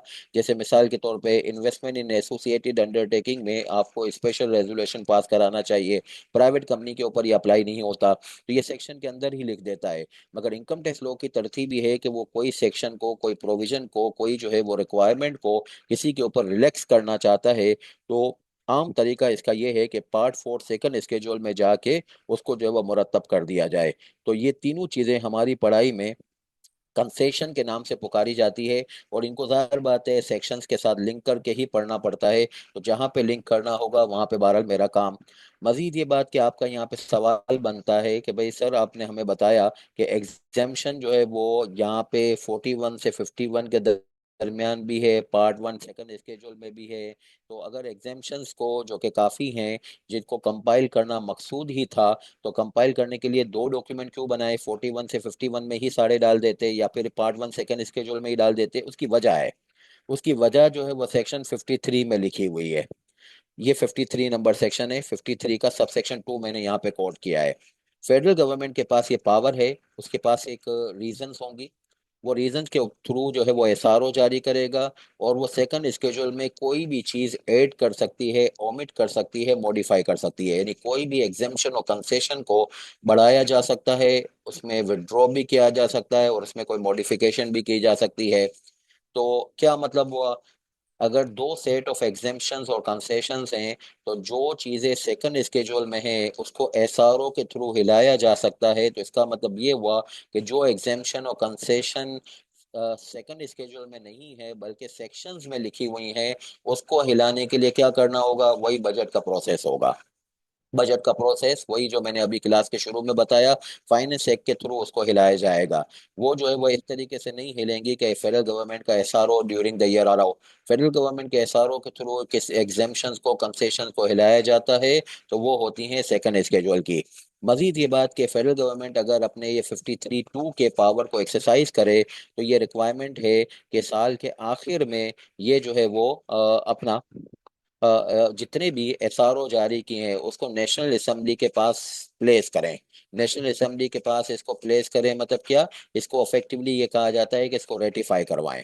फिर 53 सबसेक्शन 4 में ये लिखा हुआ है कि फाइनेंशियल ईयर 2015 के बाद, यानी इसको ऐसे कह दीजिए कि फाइनेंशियल ईयर 2016 से जो भी एसआरओ जारी होते हैं जिस साल में, यानी कि 53(2) के एसआरओ जारी होते हैं किस काम के लिए, ताकि जो है वो सेकंड स्केड्यूल में कोई नई एडिशन आ जाए, उसमें से पुरानी कोई चीज निकाल दी जाए या पुरानी चीज में कोई तरमीम कर दी जाए, तो ये चीज जो है वो एसआरओ जो है वो ईयर एंड पे जो है वो रिसाइंड हो जाता है, खत्म हो जाता है। यानी कि अगर जो है वो मिसाल के तौर पे 2025-26 का साल है, उसमें सेकंड स्केड्यूल के अंदर जो है वो एक अमेंडमेंट आई कि भाई इंपोर्ट ऑफ शुगर के ऊपर विथहोल्डिंग टैक्स नहीं लगेगा, मिसाल के तौर पे, और ये आया भी है, नहीं लगेगा। तो एसआरओ जो है वो फेडरल गवर्नमेंट ने जारी कर दिया, इसमें कोई बजट का प्रोसेस वगैरह नहीं चला।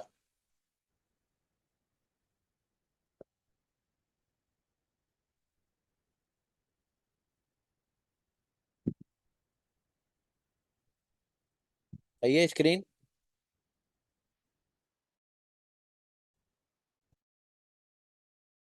आपको विजिबल है स्क्रीन? साल के दौरान में अगर उन्होंने एसआरओ जारी कर दिया, जी शुक्रिया सलमान। साल के दौरान में अगर एसआरओ जारी कर दिया, शुगर की इंपोर्ट के ऊपर कोई विथहोल्डिंग टैक्स नहीं लगेगा, तो ये एसआरओ तो जारी करने का हक इनके पास था, फेडरल गवर्नमेंट के पास। मगर ये एसआरओ 30 जून 2026 पे खत्म हो जाएगा। क्यों खत्म हो जाएगा? 2016 के साल से ये चीज लागू हो गई कि 53(2) के तहत फेडरल गवर्नमेंट का पावर तो बरकरार, मगर तरोताजा नहीं रहेगा। तरोताजा जो है वो इस तरीके से कि उसकी शॉर्ट ड्यूरेबिलिटी होगी। 30 जून पे यानी साल के आखिरी दिन वो खत्म हो जाएगा। अगर इसको दोबारा लागू करना होगा तो फिर या तो जो है वो इसको बजट के प्रोसेस के थ्रू लेके आइए, या फिर अगले साल में दोबारा से SRO जारी करना पड़ेगा। अब मिसाल और वो 2013 का हो तो स्पेन यही कहिएगा कि सर ये तो जो है वो 2013 के 30 जून पे खत्म हो जाना चाहिए था, ये क्यों आप हमें 2026 में पढ़ा रहे हैं? तो 2026 में भी पढ़ाऊंगा, 27 में भी इंशाल्लाह पढ़ेंगे। बिकॉज ऑफ द रीजन ये 2016 का नहीं है, 2016 से ऑनवर्ड जो एसआरओ जारी होते हैं 53(4) में लिखा हुआ है, वो साल के आखिरी दिन खत्म हो जाते हैं। अच्छा, मजीद आपकी तवज्जो इसके ऊपर ये दिलाऊं कि ये हर एसआरओ के साथ ऐसा नहीं होगा कि वो एसआरओ साल के आखिरी दिन खत्म हो जाएगा। ये पर्टिकुलरली 53(4) से मुतालिक एसआरओ की बात हो रही है। और ये कौन से एसआरओ हैं, ये एग्जाम क्या हुआ है इसमें? इसमें सेकंड स्केड्यूल में कुछ एडिशन हुआ है, ओमिशन हुआ है, मॉडिफिकेशन हुई है। और ये कौन सी पावर के तहत हुआ है? ये 53(2) के पावर के तहत हुआ है। तो 53(2) के पावर के जो एसआरओ हैं वो साल के आखिर में पेरिश हो जाते हैं, और वो भी जब जब 2016 या के एसआरओ जारी हुआ था। अच्छा, फिर एक बात आती है कि लिमिटेशन ऑफ एग्जेम्पशंस। अक्सर व बेशतर लोग ये कह रहे होते हैं कि जैसे कि मैंने अभी आपको बताया कि एग्जेम्पशन कंसेशन जो है, एक सेट जो है वो 41 से सेक्शन 41 में बहुत मशहूर लिखी हुई है, वो है इनकम की एग्जेम्पशन। तो लोग कहते हैं कि हम एग्रीकल्चर सप्लाई करते हैं, फर्टिलाइजर सप्लाई, एग्रीकल्चर की इनकम एग्जेम्प्ट है, तो आप उसके सप्लायर होने के नाते उसकी एग्जेम्पशन का बेनिफिट नहीं उठा सकते। आप उसके एम्प्लॉय होने के नाते उसकी जो है वो सैलरी की टैक्सेशन की बेनिफिट नहीं उठा सकते। क्यों नहीं उठा सकते? सेक्शन 55 है ये, जो मैं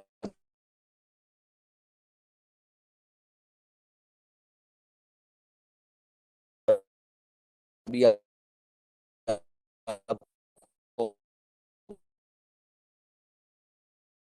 पढ़ा रहा हूँ, वो ये कह रहा है कि आपकी जो है वो कोई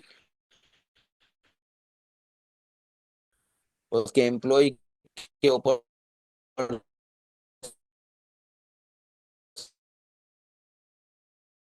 सैलरी टैक्सेशन के ऊपर अप्लाई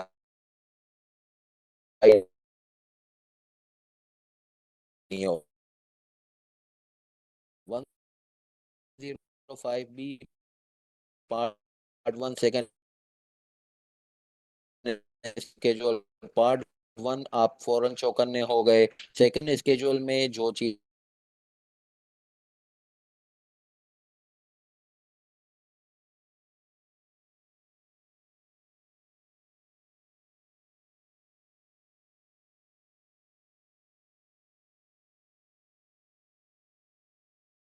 सेकंड स्केड्यूल में जब भी कोई चीज होगी वो एग्जाम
कंपनी की एग्जाम, कंपनी वहां से जो है वो जाओगी, तो फिर सेकंड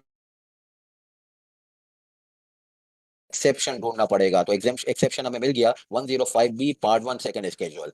तो अगर कभी एग्जेम्पशन होगी तो हमेशा फर्स्ट रिसिपिएंट के ऊपर अप्लाई होगी, अनलेस एंड अनटिल इसके आपको एक्सेप्शन ना मिल जाए। एक्सेप्शन मिलने के लिए क्या करना पड़ेगा, लॉ को सर्च करना पड़ेगा।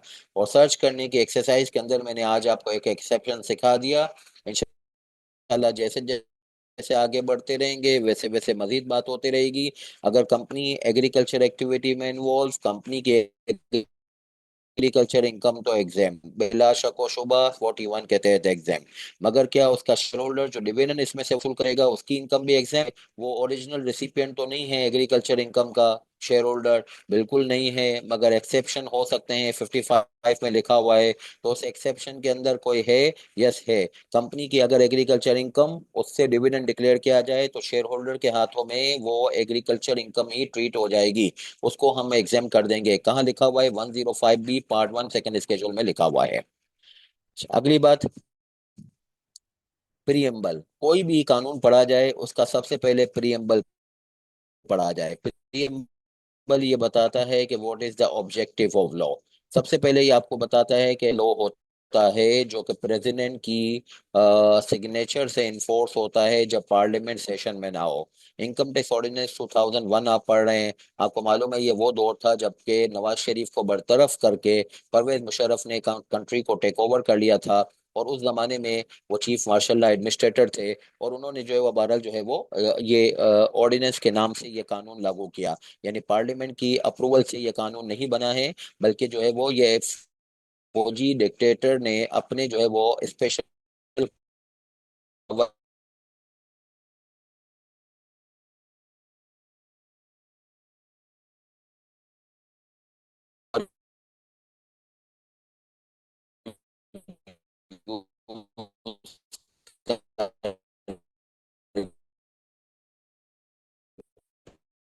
के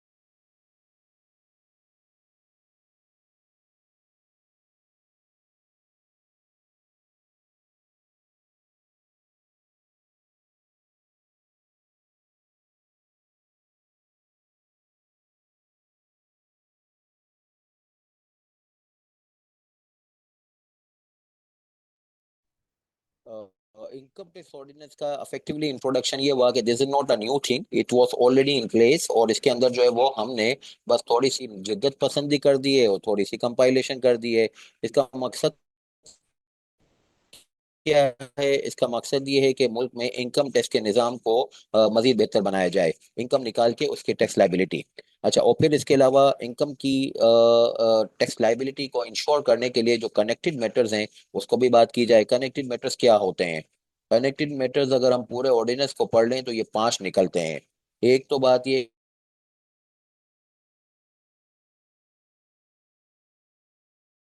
है कि भाई इनकम टैक्स निकाल लिया, अगर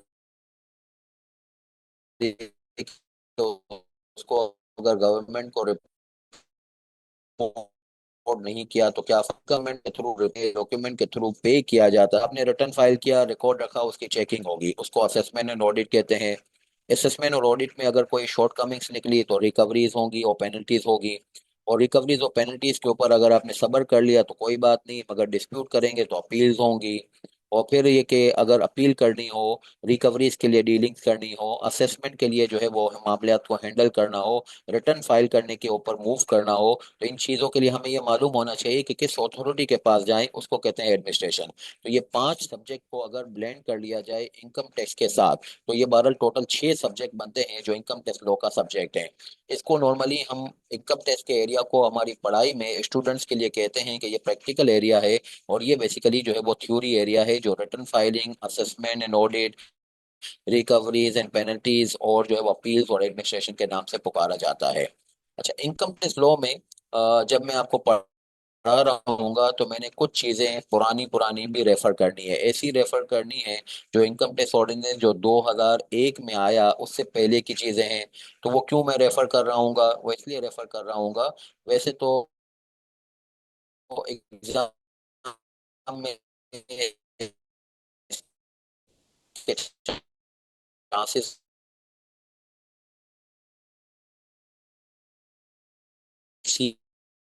ईयर जो है वो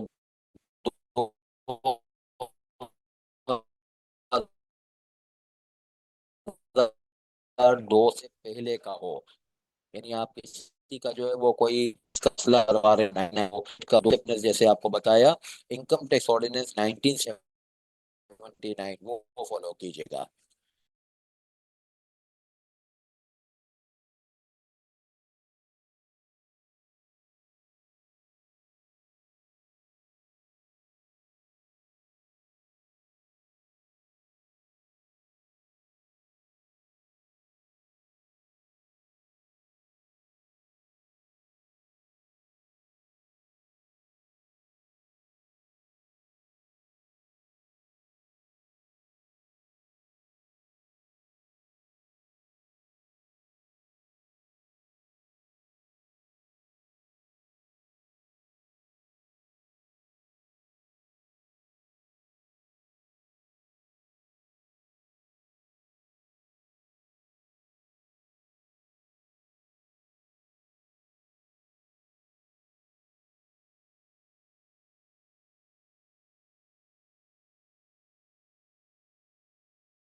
अगर जो है वो कोई सर्कुलर या सर्कुलर लेटर पुराना इसलिए रेफर कर रहे हैं कि इसको फॉलो करने में इनकम टैक्स लॉ से कोई कॉन्ट्राडिक्शन नहीं आ रही।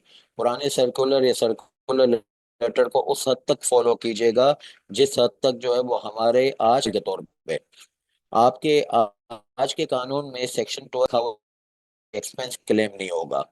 मगर ये कि माजी में एक सर्कुलर जारी हुआ है जिसमें ये कहा गया है कि अगर जो है वो आप आईकेप को या आईसीएमपी को कोई सब्सक्रिप्शन पे करते हैं एनुअल सब्सक्रिप्शन लाइक, तो उसको जो है वो आप सैलरी में एक्सपेंस के तौर पे क्लेम कर लीजिए। आप एम्प्लॉयमेंट के अंदर जो है अगर सीएफओ वगैरह की जॉब कैरी कर रहे हैं, सी कंपनी सेक्रेटरी की जॉब कैरी कर रहे हैं लिस्टेड कंपनियों में, तो आपको अपनी ये मेंबरशिप वगैरह को मेंटेन करना होता है। इसके लिए अगर आप अपनी जेब से ये एक्सपेंसेस पे कर रहे हैं आई के को एनुअल मेंबरशिप वगैरह, तो ये फिर आप एक्सपेंस के तौर पे क्लेम कर लीजिएगा। ये सर्कुलर में लिखा हुआ है। अब ये सर्कुलर जो है ये आज का जो कानून है, ये सर्कुलर जारी हुआ था 1979 के ऑर्डिनेंस में, और आज के कानून में बहरहाल इसकी गुंजाइश नजर नहीं आ रही। तो इस सर्कुलर को छोड़ दीजिएगा।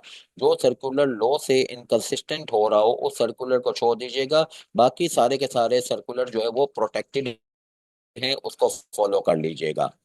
अच्छा, और अगर कोई एसआरओ हो पुराने लो का, तो उसको कंटिन्यू रखिएगा जब तक कि वो मॉडिफाई और विड्रॉ ना हो जाए। अब जैसे मिसाल के तौर पे आपको मैं पढ़ाऊंगा कि शुगर मिल का जो टैक्स ईयर होगा वो जो है वो 30 सितंबर 2025 पे 26 पे, यानी अक्टूबर से सितंबर का टैक्स ईयर वो फॉलो करेंगे। बैंक जो है वो जनवरी से दिसंबर का फॉलो करेगा। तो भाई ये कहाँ लिखा हुआ है? आज के कानून में तो लिखा ही नहीं हुआ। 1979 के अंदर सेक्शन 50 की रूल से, उसके अंदर से ये एसआरओ जारी हुए हैं, जिसमें बैंक, इंश्योरेंस और जो है वो शुगर मिलों के लिए स्पेशल टैक्स ईयर डिफाइंड है। तो भाई ये जो है वो क्यों हम आज फॉलो करें? बिल्कुल फॉलो करने पड़ेंगे। जितने भी पुराने एसआरओस हैं पुराने लॉ के, वो कंटिन्यू रहेंगे जब तक कि उसको मॉडिफाई या विड्रॉ ना कर लिया जाए। सर्कुलर के बारे में बहरहाल आपको ये कहा है कि जब पुराने लॉ के सर्कुलर नजर आए, सर्कुलर लेटर नजर आए, तो उसको फॉलो करने से पहले चेक कर लीजिएगा कहीं उसको फॉलो करने से मौजूदा कानून में कॉन्ट्राडिक्शन तो नहीं आ रही। अगर आ रही है तो फिर उसको छोड़ दीजिएगा और कानून को फॉलो कर लीजिएगा। तो ये बहरहाल सर्कुलर और एसआरओ को फॉलो करने की तोजी होगी। हम जो है वो अगर पुराने सर्कुलर और एसआरओ फॉलो करेंगे तो उसके लिए रीजन ये होगा जो मैंने आज आपको बता दिया, 239 सबसेक्शन 9, 10 और 12 कौन से वाले कानून का? Section number 239 income tax ordinance 2001 का। और चूंकि पुराने कानून को फॉलो करने की इसमें ताकीद है, तो इसका नाम होता है सेविंग्स। अच्छा, प्रियम्बल पढ़ लिया हमने। प्रियम्बल पढ़ने के बाद जो है वो अब मैं आपको लेके जा रहा हूँ सेक्शन 1 के ऊपर। सेक्शन 1 में ये कहा गया है कि short title extent and commitment, इसका नाम है इनकम टैक्स ऑर्डिनेंस, ये इसका टाइटल है। इससे पहचान हो गई भाई ये प्रेसिडेंट साहब ने लागू किया है। एक्सटेंड का मतलब ये कि पाकिस्तान में कहाँ कहाँ अप्लाई होगा है, यानी कि आप जो है वो अपना ईयर एंड अगर खत्म करते हैं 30 जून 2002 या इसके बाद, तो उस सूरत हाल में आप इनकम टैक्स ऑर्डिनेंस से उसको फॉलो करेंगे। यानी कि इनकम टैक्स ऑर्डिनेंस 2001 से फॉलो करेंगे। इसकी सेविंग ने अभी आपको 239 सबसेक्शन 1 में बता दिया। ये एसआरओ है 381/2001, जिसके थ्रू जो है वो बहरहाल ये इनकम टैक्स ऑर्डिनेंस की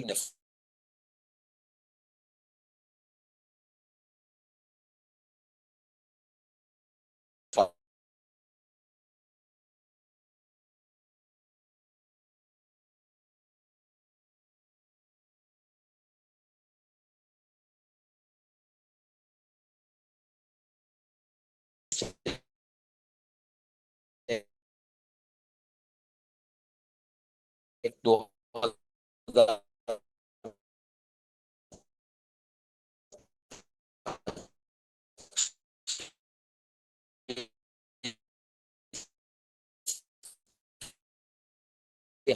हम जो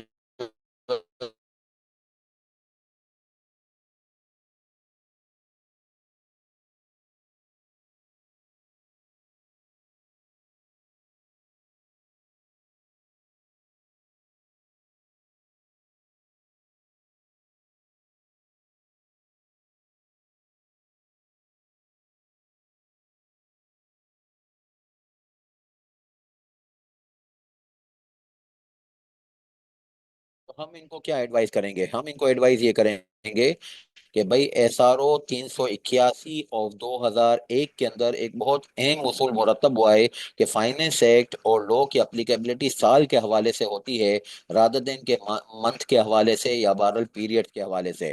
तो अगर आप जो है वो टैक्स ईयर 2026 के लिए अपना इनकम टैक्स रिटर्न फाइल कर रहे हैं, जो कि बेसिकली जो है वो जनवरी से दिसंबर 2025 का रिटर्न है, तो उस केस में आप इस बात को छोड़ दीजिए कि 6 महीने तो पुराने फाइनेंस एक्ट से हैंडल होने चाहिए। फाइनेंस एक्ट 2025 तो जो है वो जून में आया है, तो इसके बाद के पीरियड को इससे देखना चाहिए। टैक्स ईयर की अप्लीकेबिलिटी ईयर की बेस पे, सालाना बेसिस पे होती है। आपको जो है वो फाइनेंस एक्ट 2025 से ही सारा कुछ जो है हैंडल करना पड़ेगा, भले आप 6 महीने पुराने गुजार चुके हो। इसी तरीके से अगर कोई शुगर मिल होगी, मिल में ये होगा कि भाई जो है वो कहेंगे कि फाइनेंस एक 2025 जो आया उसके बाद तो सिर्फ 3 महीने हैं जो हमारे नए साल से गुजर रहे हैं, तो यानी नए फाइनेंस एक्ट के तनाजुर में गुजर रहे हैं, बाकी 9 महीने तो हम पुराने से हैंडल करेंगे। नहीं, बिल्कुल ऐसा ना कीजिएगा। 381/2001 के तनाजुर में एसआरओ की रूह से आपको ईयर की बेस पे फाइनेंस एक्ट अप्लाई करना है, मीनिंग देयर बाय पूरे साल के लिए, यानी कि 30 सितंबर 2025 जो कि शुरू हुआ अक्टूबर 2024 से, वहां से लेकर ये 30 सितंबर 2025 तक का पूरे 12 महीने जो है नए फाइनेंस एक्ट से हैंडल होने चाहिए। नए फाइनेंस एक्ट का मतलब क्या? Finance act 2025। अच्छा, अब इसका एक्सटेंड क्या है? ये एक्सटेंड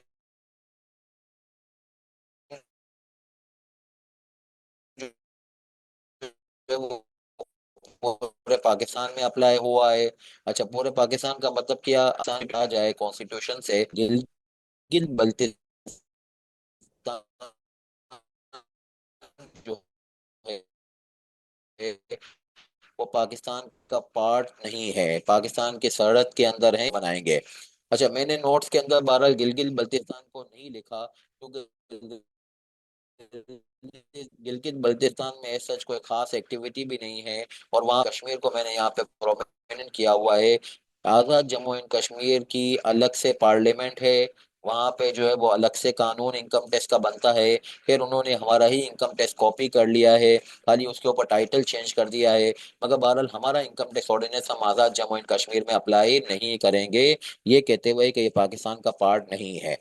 अच्छा, पाकिस्तान के अंदर ये पार्ट ना होने का जो मैटर आज आज़ाद जम्मू एंड कश्मीर और गिलगित बल्तिस्तान में है, प्रीवियसली ये फाटा और पाटा के ऊपर भी अप्लाई नहीं होता था, जिसको ट्राइबल एरियाज कहते हैं।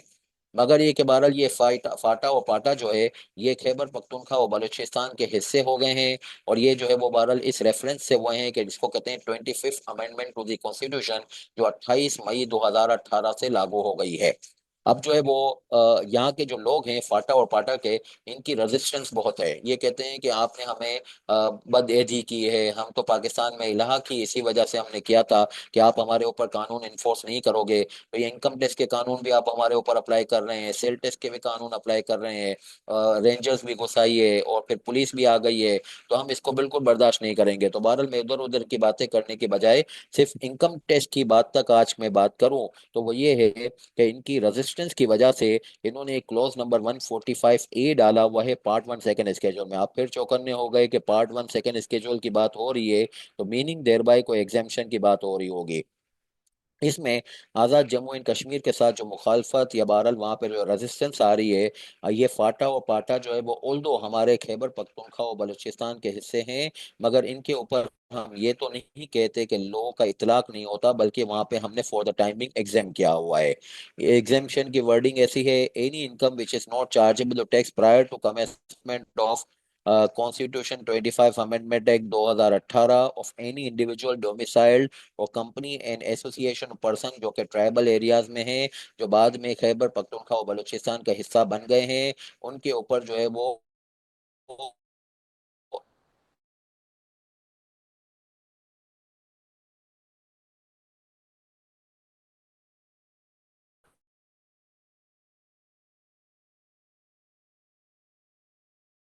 इनकम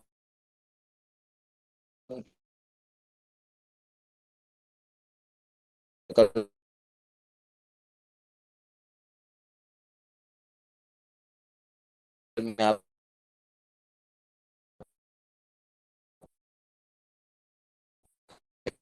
साथ डिस्कस किया हुआ है।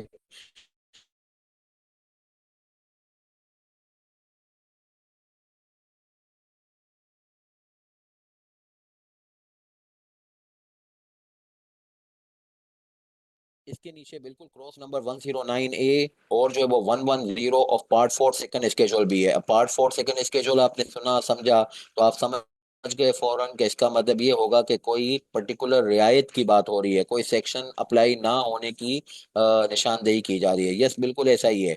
जितने भी विथहोल्डिंग टैक्स के प्रोविजंस हैं कि भाई डीलिंग्स के ऊपर विथहोल्डिंग टैक्स काटिए, इलेक्ट्रिक के ऊपर विथहोल्डिंग टैक्स काटिए, ब्रोकरेज के ऊपर विथहोल्डिंग टैक्स काटिए, ये सारे जो है वो विथहोल्डिंग टैक्सेस जो है वो मना हो जाएंगे, ममनू हो जाएंगे, अगर जो है वो बंदे जो है वो हैं जो कि ट्राइबल एरियाज में रेजिडेंट हैं, या फिर एक ट्राइबल एरियाज की कंपनीज और एओपीज हैं जो उस वक्त से लोकेटेड हैं जब जो है वो ट्राइबल एरियाज को पाकिस्तान का पार्ट नहीं बनाया गया था। ये सारी एग्जेम्पशंस और ये नीचे वाली विथहोल्डिंग टैक्स की कंसेशन इस बात के ऊपर मुनहसिर हैं कि आप फाटा और पाटा में उस दिन से लोकेटेड हो जो कि जो है वो 28 मई 2018 से पहले के दिन है। अगर 28 मई 2018 के बाद आने वाले लोग हैं, उनके ऊपर ये एग्जेम्पशन अप्लीकेबल नहीं है। ये एग्जेम्पशन उन लोगों के लिए अप्लीकेबल है जो एग्जेम्पशन के आदी हो चुके थे, और फिर उन्होंने जो है वो इसको खैबर पख्तूनख्वा को, बलूचिस्तान को सामने ले आए कि इनके अंदर आप जम हो गए हैं, तो इनकी रेजिस्टेंस आई है। नए लोगों के ऊपर ये एग्जेम्पशन नहीं होगी, ये पुराने लोगों के ऊपर एग्जेम्पशन है और विथहोल्डिंग टैक्स की भी कंसेशन है। तो सरप्राइजिंगली एक ही बात इन्होंने दो दो सेक्शन में लिख दी है। विथहोल्डिंग टैक्स की माफी इन्होंने 109A में भी लिख दी है, 110 में भी लिख दी है। तो बहरहाल जो है वो कोई बात नहीं है, दो जगहों पे लिख दी। बात वही है कि चूंकि इनकम एग्जेम्प्ट है तो विथहोल्डिंग टैक्स भी एग्जेम्प्ट हो जाना चाहिए। तो ये थी हमारी आज की क्लास। अल्लाह का शुक्र है इसमें मैंने आप लोगों को सिलेबस का भी एरिया दे दिया, आइडिया दे दिया, इनकम टैक्स लॉ का फॉर्मेट क्या है वो भी पूरा समझा दिया। मजीद ये कि आपको जो है वो ये फाटा और पाटा के बारे में बातचीत बता दी, आज़ाद जम्मू एंड कश्मीर की बातचीत बता दी। सेक्शन 1 भी आपने जो है वो अल्लाह का शुक्र है डिस्कस कर लिया, और एनुअल जो है वो applicability of the finance act and the law ये भी आपने समझ लिया। मजीद ये कि भाई जो है वो सेविंग्स के बारे में जो खास बात थी वो भी हमने समझ ली। आपका इसमें कोई सवाल है तो आप पूछ लीजिएगा। हमारी क्लास का फॉर्मेट इस तरीके से है कि हम जो है वो हफ्ते में 3 क्लासें रखते हैं, शायद कभी 4 भी रख लेंगे। मजीद ये बात कि इसमें पहले इनकम टैक्स को ख़त्म करेंगे, फिर इंशाल्लाह सेल टैक्स और फेडरल एक्साइज ड्यूटी को ख़त्म करेंगे। मजीद ये बात कि क्लास के अंदर जो है डिसिप्लिन मेंटेन रहे, ताकि जो है वो एक रफ्तार के साथ जो है वो 12 क्लास ख़त्म हो सके। तो इसके लिए ये भी ज़रूरी है कि आपका भी ताउन उसमें चाहिए। तो आपके जितने भी सवालात हैं वो आप चैट बॉक्स पे मुझे लिखते रहिए, और जैसे ही जो है वो महसूस किया जाएगा कि सवाल बिल्कुल पर्टिनेंट है, जो बात की जा रही है, तो फौरन जवाब दे दिया जाएगा।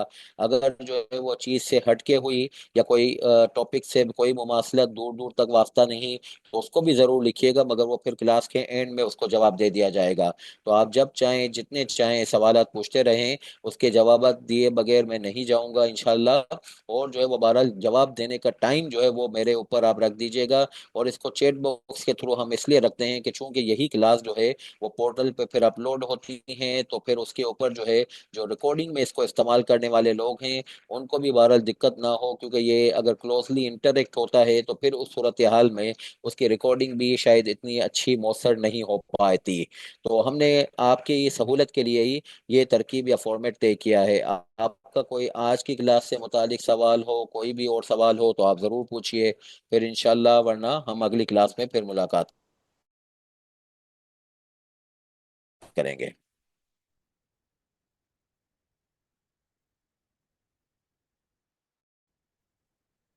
नहीं है किसी का सवाल? Direct deduction of donations are not available now. जी हसन अंसारी, डोनेशन के ऊपर जो है वो एक ये तरतीब होती थी कि डायरेक्ट डिडक्शन का मतलब ये होता है कि टोटल इनकम में से माइनस कर देना। ये चीज़ अब जो है वो ख़त्म हो गई है 2021 में, बल्कि ख़त्म हो गई है फाइनेंस एक्ट 2021 में, जिसको हम कहें फाइनेंस एक्ट 21 का मतलब हुआ टैक्स ईयर 2022। तो ये अब ख़त्म हो गई है। आज के दिन जो है वो हसन, आज जितनी भी जो है वो डोनेशन होंगी वो एक ही सेक्शन में कंपाइल हो गई हैं, जिसको कहते हैं सेक्शन 61। और उसके तहत बस आपके पास ये चारा कर है कि आप इसके ऊपर क्रेडिट क्लेम कीजिएगा। क्रेडिट मीन्स के anything which will be reducing your tax liability. Now the reducing of income through the donation is no longer applicable. Azad Jammu and Kashmir क्या जो है वो नहीं, इस वक्त तो ये शायद इनके लिए पॉसिबल नहीं रहा। हमारा बहरहाल माजी में इसके ऊपर रुझान रहा है, शायद मैंने क्लासों में भी ये कहा है कि अनकरीब आज़ाद जम्मू एंड कश्मीर और गिलगित बल्तिस्तान भी पार्ट बन जाएंगे। मगर अभी ये फाटा और पाटा को भी सही नहीं संभाल पा रहे। पाटा और पाटा के ऊपर भी बहरहाल इन्होंने एक पाकिस्तान का पार्ट बनाया 2018 में, और जो है वो उस साल से ये रेजिस्टेंस आ रही है कि वो टैक्स देने को तैयार नहीं है। तो आज़ाद जम्मू एंड कश्मीर और गिलगित बल्तिस्तान के ऊपर ये बिल्कुल भी जो है वो इनको करना भी नहीं चाहिए, वरना और बेइज्जती होगी। जो दो इलाकों को किया है उसके ऊपर भी कोई फायदा हुआ नहीं, बल्कि उल्टा बदनामी हो रही है कि क्या हर साल एग्जेम्पशन दिए जा रहे हैं। किसी और का कोई सवाल?